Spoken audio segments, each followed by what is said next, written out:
Welcome to the New Barbarians podcast. I'm Bill Mann.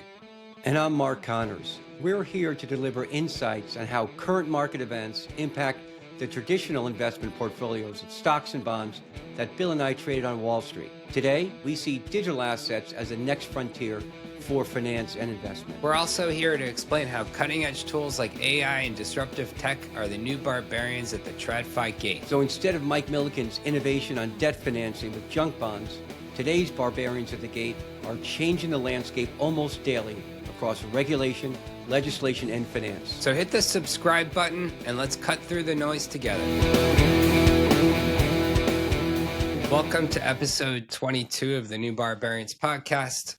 Sorry for the delay. We had technical difficulties again, but we are now live. Today is Wednesday, June 4th, 2025. The podcast will hit the platforms later today, but it will be on YouTube immediately since we are live. In our last podcast, we talked to Lisa Huff and Dan Morrison about the growing intersection of AI, Bitcoin, and energy, highlighting how strategic compute is becoming the new oil and how Bitcoin and AI are serving as base layer infrastructure. Today, we expand the ecosystem discussion to include derivatives, and we believe this is a timely topic as crypto assets are going mainstream with changes in regulations and political regimes, etc.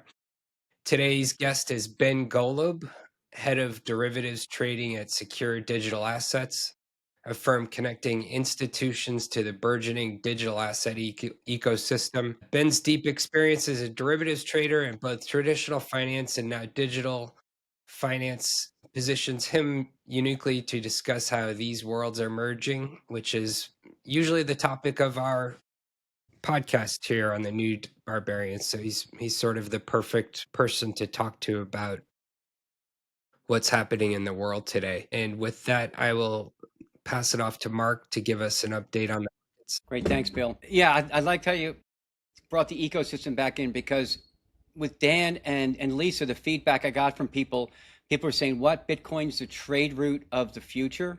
You know, kind of like rolling their eyes. I'm like, yeah, because it allows you to transfer now and we think secure other transactions over time as we build on it. So, and then Dan's explanation about his statistics about the people that know how to rig and reconstruct certain oil rigs and the technology behind it are fewer than the amount of people that know how to build a space shuttle.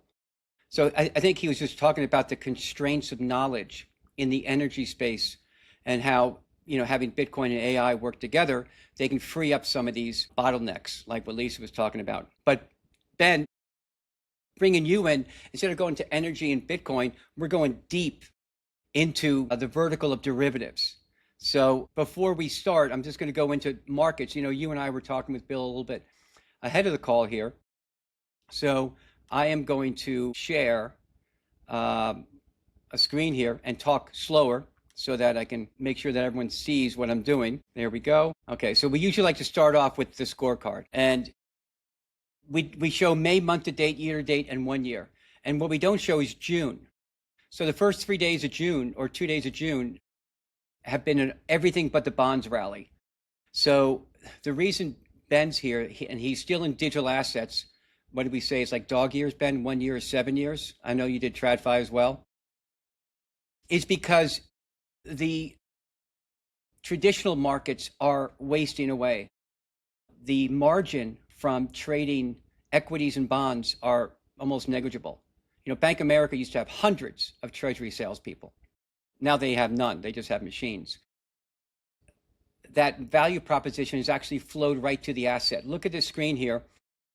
The worst performer in May, yes, you guessed it, was the U.S. Treasury ETF 7 to 10 year. That's with interest, down 1.2%. Over the past 20 years, treasuries have compounded less than 1.5%. That's all in, 1.5%. And there looks like they're continuing that. For an asset class that is 150 trillion or so, you know, doing corporate credit and sovereign credit, there's a reason why you're seeing a lot of movement here in orange. Bitcoin up 10.5 month to date, up 11.5 year to date. up 52% over the past year, and then gold as well. People are slowly figuring this out. So that's the scorecard. Again, it's, if it was a bingo card, it would be, all chips on gold and Bitcoin yelling it out right now. And that's been the persistence for the past few years. And the reason we see this, we revisit this slide all the time, Ben. Like every third, Bill is asking me to stop doing it. But I will when people come back and say, are you serious that we have as much debt to GDP now as we did when we were trying to fight a world war? And the answer is yes. So the question is, who are we fighting and where's the payoff? And that's why Scott Bessent has shifted everything and said, I inherited a 6.7% deficit and we're going to grow our way out of it. And that's political speak for we're going to inflate our way out of it. We're going to let money, right? We're going to let money run. Our real growth is 2%, but the inflation rate is going to be closer to 6 to 8, if not higher. We already know that services and rent are well above CPI, which is 50% of the majority of people's expenses. So the CPI is a lie. But the reason we start with these two graphs is the whole thesis, everything in finance, if you're building a business, looking to build your wealth, answer the question, how does my wealth survive and perform? If the debt issue is not solved, we keep growing it. The impasse will come, I think, in September when we grow again. And how do we reduce the deficit when we only have like 15% discretionary spending or less after interest expense, military, and mandates like healthcare? So hold on, we get to have some good news. And we know people are like open up their window on the fourth floor, ready to go. But there's good news, but not yet.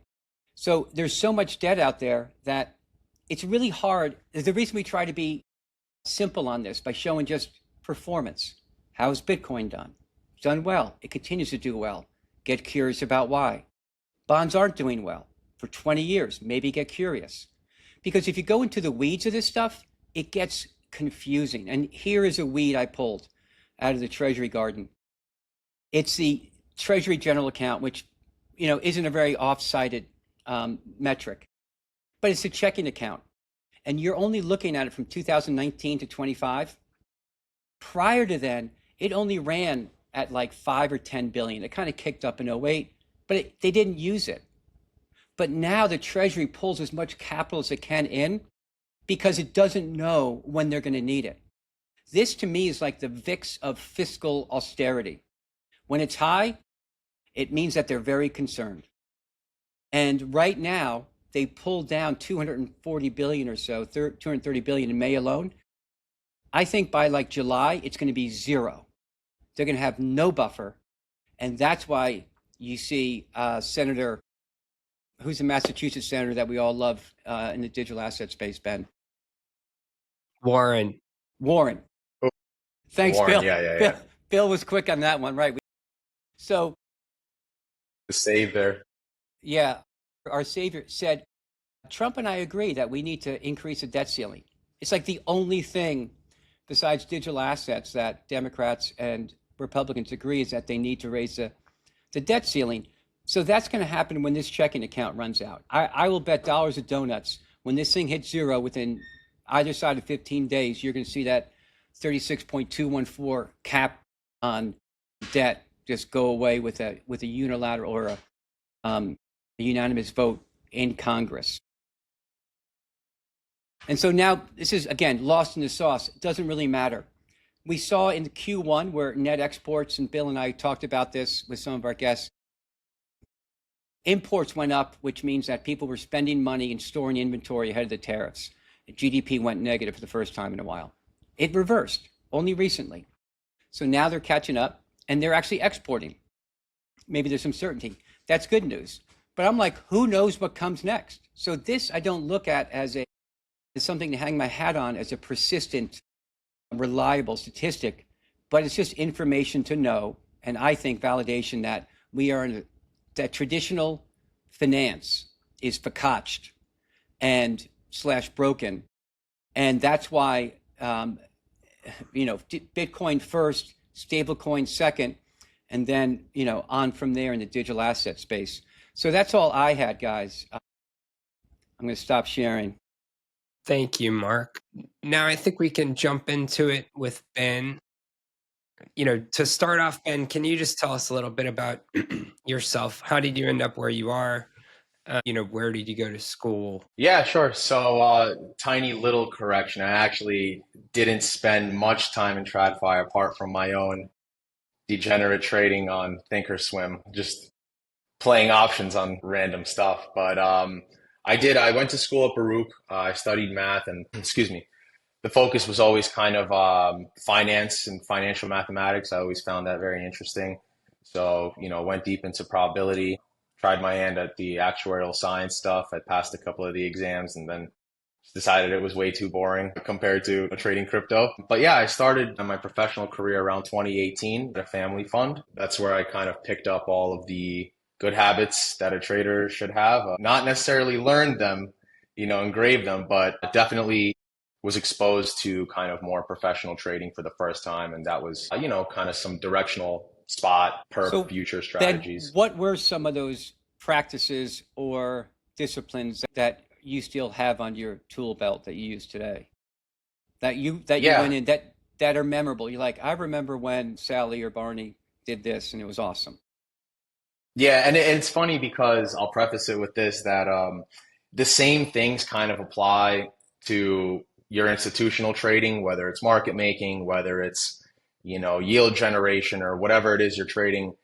And they also apply to what I like to call monkey trading, which is like me at 3 in the morning trading ETH perps, based on a chart. That actually the same kind of rules apply. And, one of them is have a plan before your trade. You have to have a clear idea of your profit, your take profit. You have to have a clear idea of your stop loss. And the third thing is that was drilled into my head is you have to have an idea of some kind of idea of how risky what you're doing right now is, right? And that could be some sort of sophisticated risk measure if you're at, a hedge fund or a real desk, or it could just be a gut feeling of like, all right, I'm going to long here. This is kind of risky. Or versus this is a setup I've seen thousands of times before. And to me, this is a low risk trade. So that's one thing that was kind of stuck in my head. And another thing I think we also talked about a little bit before starting was just hit out, just hit out of the trade. I've seen this pattern kind of repeat. Various firms, it seems like over the past few years didn't do the same thing, whether they didn't hit out of some kind of stupid chain of lending and borrowings and DeFis. They didn't just cut their losses and get out, whether it was continued selling of puts on the cascade down from 60K to 20K, the last market drop. The same kind of rules apply that have always kind of applied. Yep. Yep. Yeah. Live to fight another day. Live to fight another day. That You talked about Bear Stearns and the chairman of the firm in the old days used to go around and look at a mark on someone's book, and he'd say, "Great, sell 10% or 5%." And if they couldn't sell the mark, they were fired. The mark wasn't just nice. something that was aspirational. It was, I want to know what our liquidity is now, based on what you're telling me. You're the professional, and he held their feet to the fire. That kind of discipline of crossing bid-ask spreads to ensure the health of your firm is not used that often. I can tell you that, and it should be. Yeah, and that's also why there's a big difference between back tests and real tests or trading, right? Just huge difference. Your strategy could be fantastic. I don't want to see it. Show me real performance for a couple months, and then we'll talk. But yeah, no, I So, mean, just picking up from where I left off. So jumped around from there to a different trade desk, worked on their kind of capital markets, but it was also prop, low delta kind of funding rate strategies, your classic like linear derivatives versus spot strategies. And then from there, I actually went to Celsius and helped manage their CFI portfolio for a bit before the infamous day. And that was actually a great experience for me in terms of my professional trading. And most recently, yeah, I'm at SDM on the OTC options side. So, can you tell us just what is SDM? What are your typical clients asking for? How do you differentiate what you're doing now versus before? Yeah, so I might get yelled at later by some team members for saying this, but I like to call us a full suite OTC desk. And to me, it's kind of joining the various parts of finance. So we have a spot desk. They do a ton of volume. They, are hooked up to, you could trade API, you could trade on a platform, you could chat trade, block trades, top 40, top 50, all that good stuff. Really good guys, very good access to liquidity. And then we have a lending desk. So that's also run by a gentleman named James Godfrey, who's got 2 decades, 3 decades worth of experience. I mean, he's headed up bond desks at Mizuho, you name it. A ton of experience there. And we have a derivatives desk.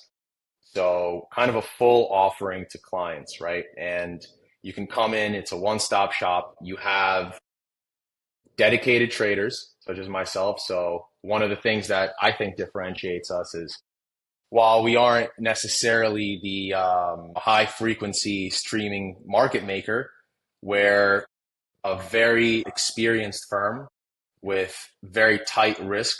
So no blowups over the last 7 years, no rehypothecation of client funds, no weird risky stuff going on behind the scenes, and kind of more high touch with clients, right? Like we talk to clients about what it is they're trying to do, or if they have some sort of view, they want to actualize with derivatives. Not everyone's a derivatives expert. So our traders will gladly kind of get on the phone and just talk about what it is they want to do and how to actualize that view in a sort of capital efficient way. The thing that I caught when you said that was, you said, no blow-ups, which I know off screen you were tapping on wood, because I think besides baseball pitchers, the most paranoid and suspicious people are traders.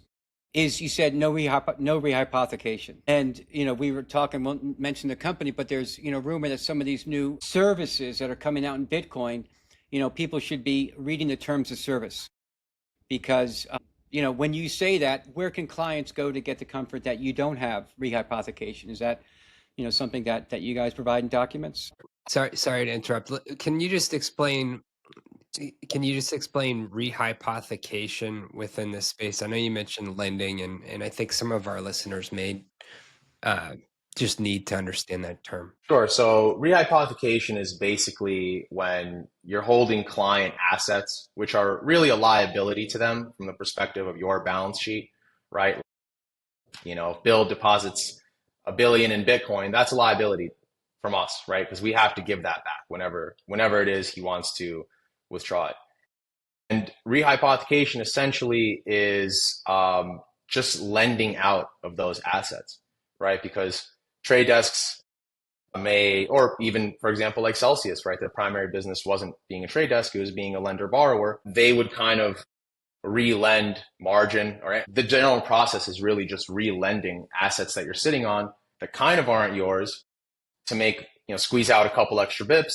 And most of the time it's safe, except for when the markets hit these 1 in a million tail events, which aren't really 1 in a million, as we know. They happen far too frequently, especially in the crypto market. And everyone kind of starts, it can amplify that blow up risk, because it now is a systematic chain of blowups that can happen across multiple firms if they're all rehypothecating or lending to each other. So that's kind of what it is. Yeah.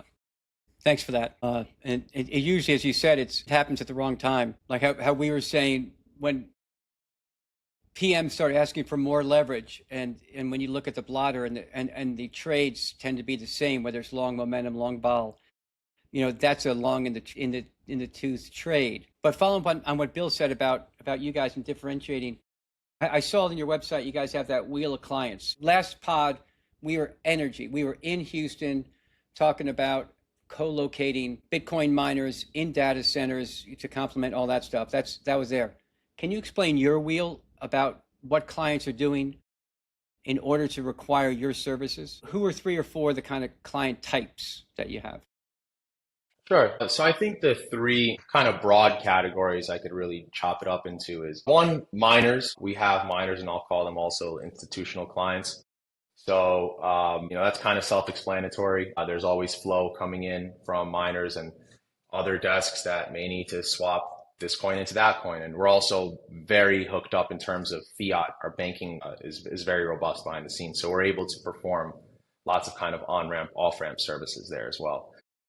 The second I would say is kind of your like... What does that mean? Sorry, go ahead, Joe. fiat on-ramp for who?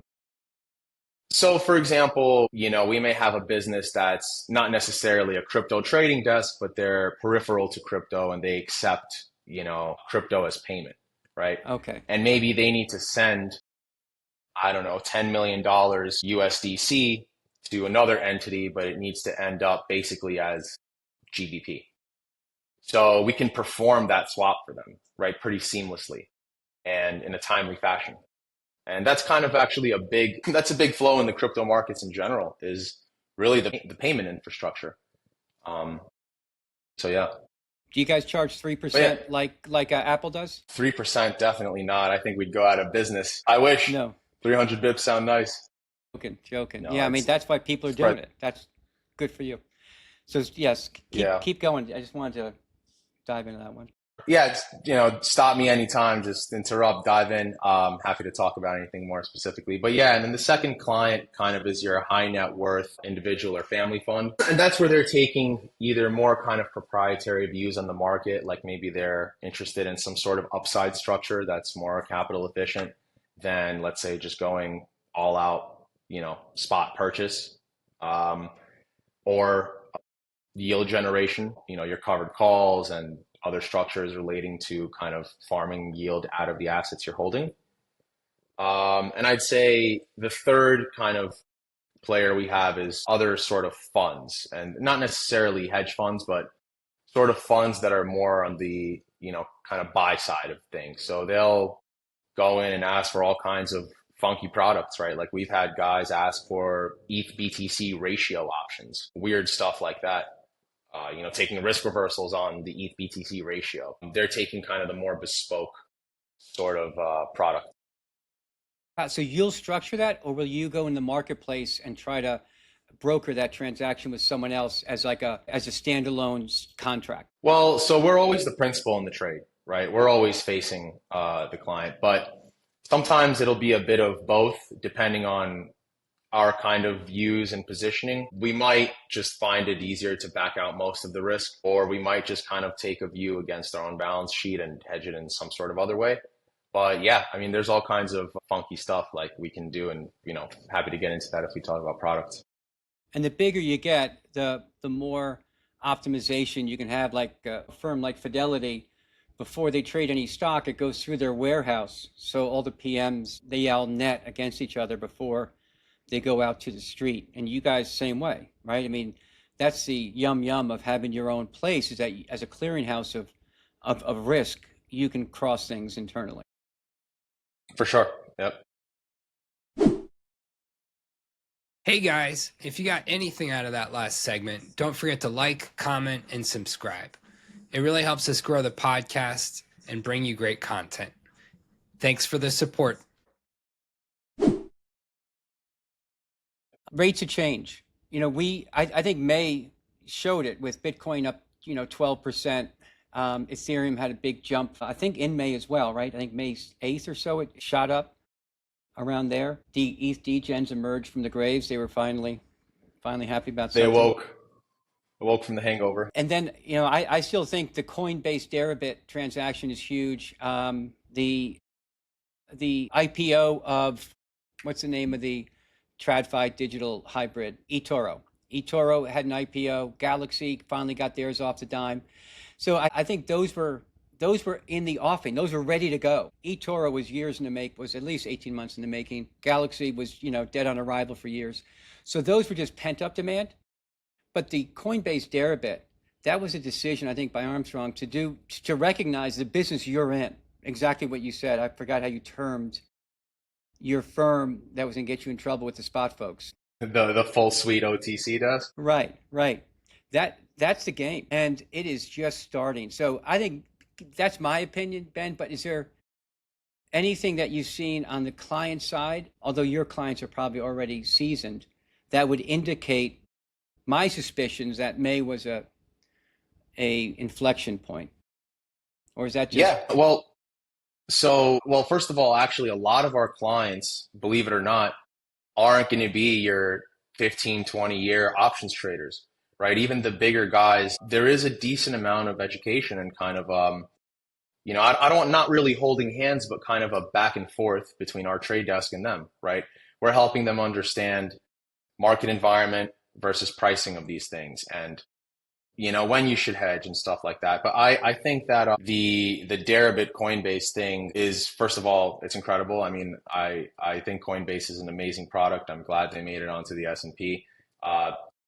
Don't like their UI. Don't kill me, please, Coinbase, if you're watching. But I don't really love the UI, but I think it's an incredible product. The fact that they bought Deribit is incredible. And I think that, in terms of flows, we weren't necessarily seeing something super out of the ordinary, but there was definitely interest in kind of your long ETH, short Bitcoin based positions. That's where the flow looked like it was going. And I think the ETH BTC ratio has, obviously it's at a bottom, right? So there's definitely a play there longer term. Yeah, I think it drilled down to like definitely 1.6 handle. I don't think it hit 1.5, but it was down Close. there.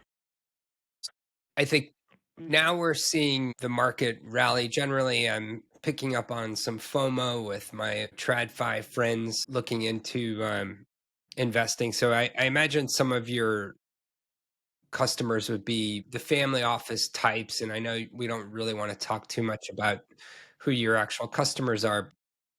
Are you finding a lot of like the family office, high net worth types to either have, previous exposure to Bitcoin or other assets? Like, it seems like now that we're bringing up ETH versus Bitcoin, maybe that's becoming popular again.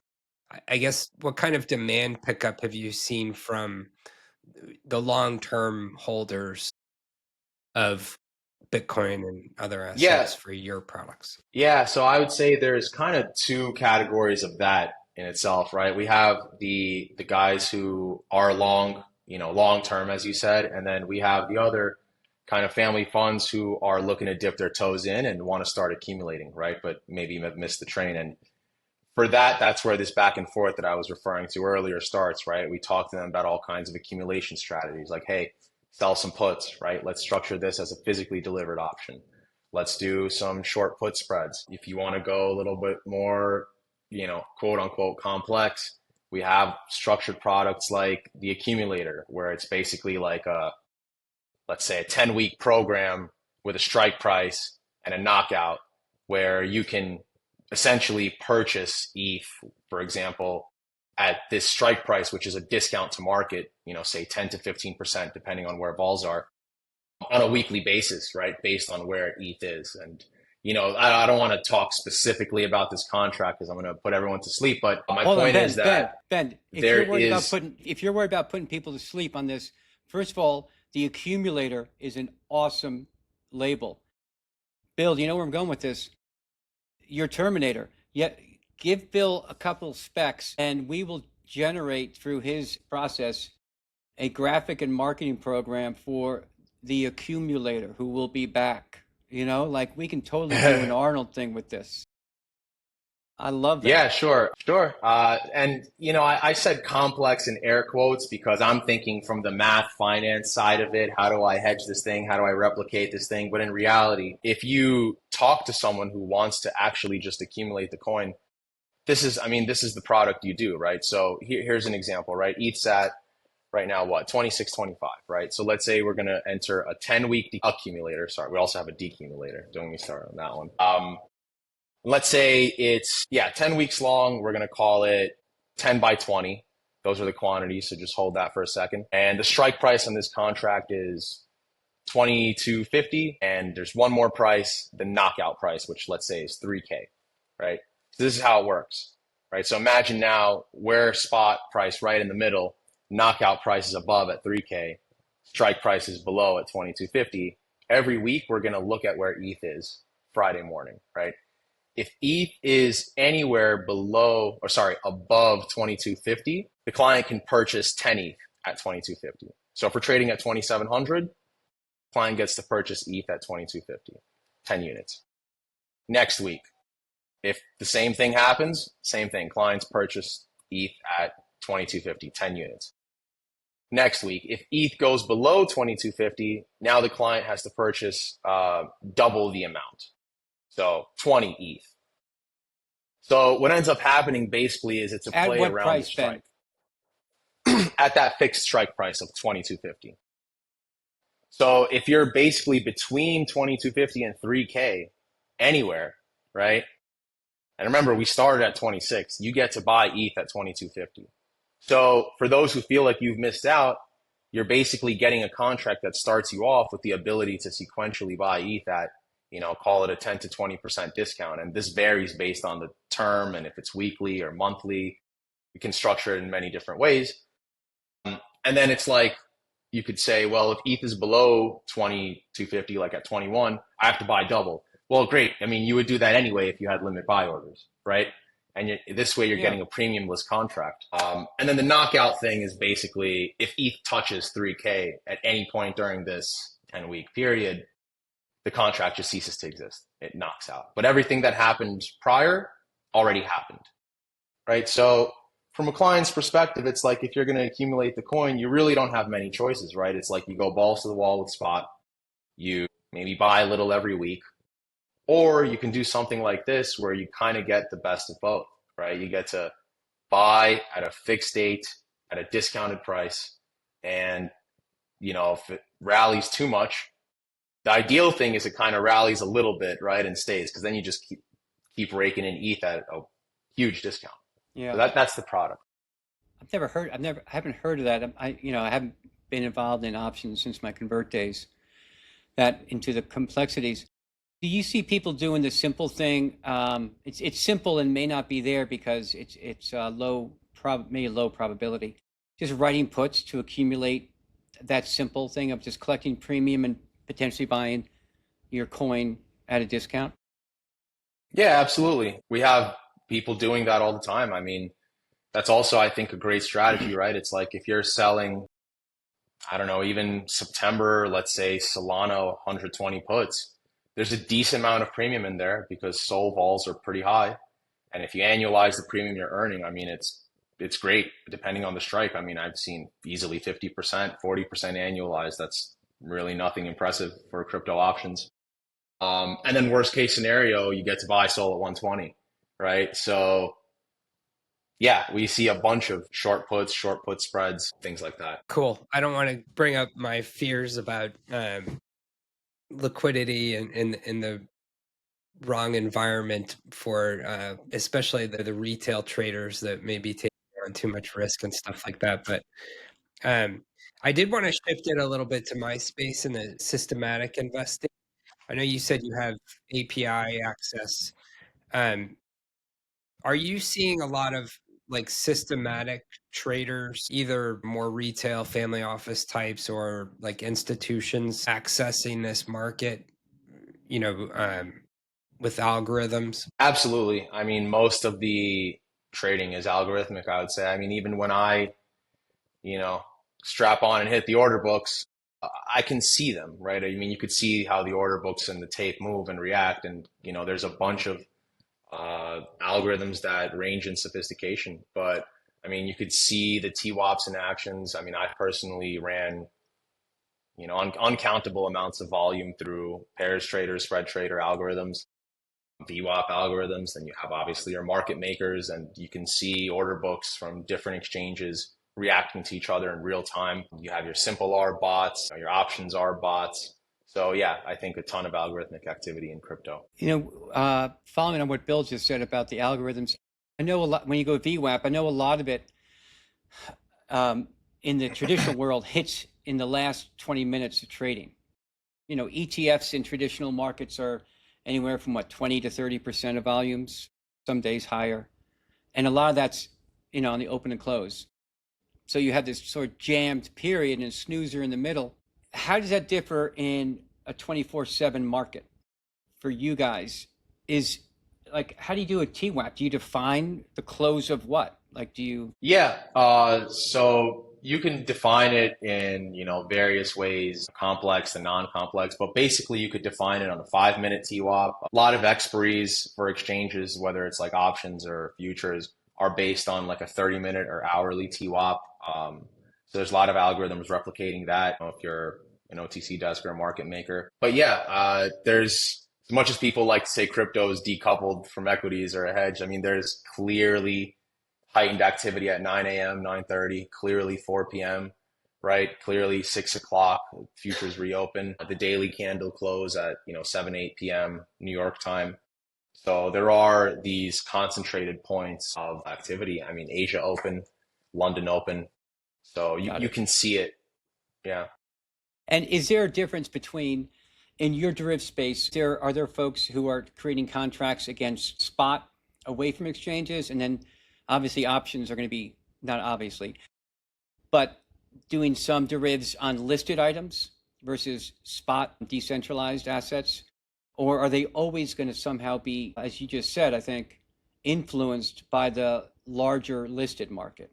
Well, Actually, I guess not even larger, by the listed market, whether it be ETFs or options or futures. yeah, I mean, in our kind of space, OTC, you can get, physically delivered spot Bitcoin for your option expiry. You can have it cash settled in dollars. You can have it cash settled in coin. That's another very popular feature of the crypto options market, is that options are traded, settled, and, margin is in the underlying rather than in cash. Yeah. So yes, to answer your question, there's a lot of that and a lot of also customization and flexibility. Hey guys, if you got anything out of that last segment, don't forget to like, comment, and subscribe, as it really helps us grow the podcast and bring you great content. Thanks for the support. Got it. How much of the trading, just stepping back in general, is an index? I know Bitcoin is what, like 60 odd percent of the entire market cap, 2 trillion of 3.5 or so. On the trading, it's what, 50 billion or so, 40, 50 billion? Is that in terms of market cap? In terms of spot trading volume? Spot trading volume? Oof. I mean, I would be pressed to say even more, honestly. I think Coinbase alone was doing, clearing $1 billion in spot Bitcoin volume. And they're only like 10% of the market. Yeah. Yeah. And then, you factor in all these other places. So we got people all over the map on this call. We have, besides family and friends, so thank you folks for joining. We have some traditional, mostly traditional, and then we have some degens on. So for those, nice. I know 2 pension folks are dipping their toe in, who we've spoken to recently. What would you tell them to look at as far as resources either your firm has or that has helped you understand the growing ecosystem? Or is it just basically you've got to focus on a very narrow area and grow from there? So I'm asking for some adoption tools. So adoption, like using the use of Bitcoin, or how to actually make money in the crypto market? I would say tools so that people can then bring it on their desktop and start watching things like the ETH BTC ratio, maybe hash rate, things like that. Getting into I gotcha, where you get your, how do you dip your foot into crypto, so to speak?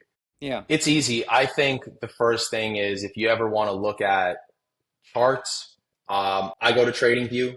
You don't need an account that's paid. You can get a free account. You can pull up, obviously equities, futures, blah, blah, blah, but also crypto from different exchanges. You can look at Bitcoin spot on Binance. You can look at Bitcoin spot on Coinbase. You can look at the BTC ratio on Coinbase. So I would go for TradingView if you want to look at chart stuff. But for access, I think Coinbase is probably the way to go for US clients. I mean, unless you're going the OTC route, I'd say Secure Digital Markets for sure. CFTC compliant, facing US clients. So if you go OTC, there are paths to do that. But I think for ease of access, Coinbase is where you start, right? You got a wallet for any of the coins you may want to send back and forth. And if you want to look at data, like, on-chain data, you can look at the block, right? And there's also other resources, Block's all over. Really good. You just type in Block's great. And they have all kinds of, very different panels of data that you can look at. Good. Thanks for that. I think, Bill, I don't know if you have kept track, but I think that's a record. I think 45 minutes before someone mentioned their own firm as a resource. We love the humility and the general spread of knowledge that you're doing here, Ben. Well, hopefully people saw his T-shirt as well, which has a nice logo on it. Was silently telling us subliminally what's going on. I think it might be time for that shameless plug. But yeah, no, I think folks should also definitely check out SDM. I think our services ranging from spot lending derivatives all the way to the client outreach aspect of it are fantastic. I don't see many competitors in that side of the house. And I think also the ability to talk to traders and ask them, like what are you seeing here? Like, how do I make money in this kind of market moment? The answer isn't just buy coin X, right? You don't need a trade desk to do that. You can go on Coinbase and buy Farcoin, right? It's understanding like, oh, there's a basis trade, right? Like yields right now for against, the carry trade with futures and spot are 12% annualized. Well, the regular person's not even going to know what that means, but you come to someone at SDM, we walk you through that trade and we explain to you literally step by step the operational process, how this is going to go and how, your million is going to become 1,012,000, right? In whatever amount of time. Or selling covered calls, right? Most people wouldn't even know that you can earn upwards of 20, 30% annualized just by selling calls on some of the crypto they're already holding. Hedging some of their high volatility crypto assets like XRP or like, SUI. So I think everyone should definitely go and check out, SDM and get in contact with someone from our company. We're very open. And how would we get in touch with SDM and you? Like, do you suggest people follow you, reach out to you? Yeah, I mean, you can always follow me on LinkedIn. SDM does have a website. It's sdm.co. I mean, you can always email someone from our team. Like myself, my email is pretty simple, Benjamin@Secure Digital Markets, all right? And it's really, if you just go on the website, right, and you'll be able to get in touch with somebody pretty quickly. I mean, either on the phone or via email. And from there, it's very easy to just get on a meet and, talk shop. It's awesome. That's almost too easy. And following up on my systematic questions, I was going to also ask about getting leverage and short exposure in particular, outside of, you mentioned Coinbase, you can short futures there and I think programmatically access that. When you mentioned decumulator or, more of these structured OTC products, those seem like they could be really cool to work into a systematic strategy. And I think you were already rattling a lot of them off, but I think I would love to get more of a deep dive sort of view on that. And, for example, decumulator did just make me think, okay, I want to, get some short exposure that may have a little less volatility. I'm not sure what margin requirements are with these types of things, but I guess that's a very open-ended question. But do you find sort of newcomers to the OTC market trying to figure out how to incorporate these types of things into a more, I'm a factor investing expert in equities, but I want to get into crypto. Do you find anyone seeking, in particular, I'm thinking short exposure and leverage, but just replication of the TradFi systematic strategies with your products? I would say not in the classical sense of like, oh, this guy's doing the long short equity and this guy's doing, but some of it, yeah, like pairs trading, we see a lot of that. I mean, this is a great market to do pairs trading in because the ability to short is very easy, right? For example, we can do an NDF, a non-deliverable forward, where you get short exposure in the form of, a forward, which is basically a futures contract, right? We see a lot of that, and you can, going the options route, selling calls, right? So if you're doing this accumulator, you get to basically buy ETH at a discount. I was actually thinking about this, like, what are some systematic strategies you could do? Well, systematically selling short dated calls, right, to boost returns even more and kind of play this range that's happening. But just to answer, your question about access to shorting, for whatever the strategy might be, it's very simple, right? I mean, the international folks have access to perps and futures. And for our American folks, we have NDFs. And the margin typically is about 30%. Depends on the instrument, but I'd say 30%, so you're getting roughly 3x leverage there. Cool. Sounds pretty good. And But yeah, no, we've had guys like just to add on to that, like do long SOL, short ETH futures, right? Or NDFs rather, like for I think it was 3 months or 6 months at the time. Basically playing the SOL outperformance trade, but not having to deal with how do I short spot, right? How do I borrow?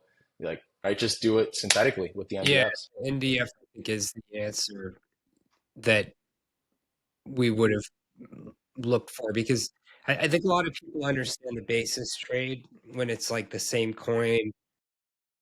The pairs trading, I think, is a little bit more difficult when you're, on Coinbase trading a spot Bitcoin versus ETH future. It's a different basis, and I'm not sure how that kind of works, but cool. I think we're coming up on about 50 minutes as well. So I want to make sure we continue to plug Secure Digital Markets as, our first It's easy. crypto institutional guest. And, we obviously appreciate you joining us today. But I think our listeners who are from the TradFi side and learning about this space in particular probably really enjoyed getting, the inside view of how it works. Yeah. Yeah. And I mean, I'm, happy that you guys invited me. Always happy to talk course. markets, talk shop, and do stuff like this. Yeah. Educating is one thing I also love doing in this market. Yeah. And just for the folks out there, obviously the part about SDM that Ben spoke about is you can call someone.